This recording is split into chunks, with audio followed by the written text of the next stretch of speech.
What happens if you're not involved in the preaching work as a Jehovah's Witness? It's not good.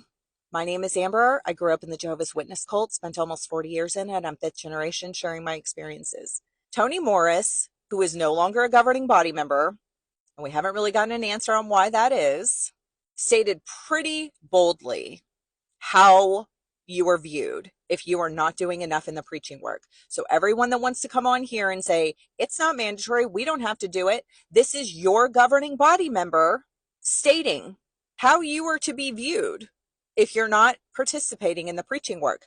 Seems pretty extreme to me, but I'll let you be the judge of that. Listen here. We have, as Christians, the God-given responsibility to warn others. So you just take a look, and this is the idea Jehovah is getting across, at your hands. And you look at your hands now,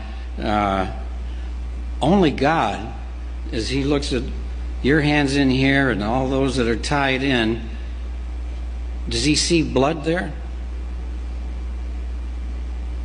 The humans sitting next to you, they might have an idea because they know you well and you haven't been out in service in weeks.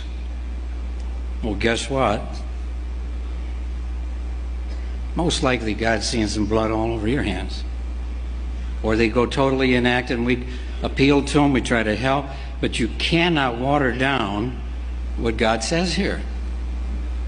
If your hands are not clean because you've been out warning, then they have blood on them, and you're going to lose your life. Now, does that sound like it's optional to participate in the preaching work? Or does that sound like you better do it or else you've got blood on your hands? I mean, he literally said that. How am I misconstruing what they're saying? If you're telling people to look down at their hands and see if there's blood on them, and you're also telling people, well, the person next to you, you know if they've been going out in service or not, because we're all to police each other. Did you pick up on that? So if you're not going out in field service, you're not getting your time in. And at this point, I guess all you have to do is check a box. But if you're not doing anything, you've got blood on your hands. It's pretty obvious that's how they feel about it. So am I coming on here and telling lies, or is that literally what they're telling people?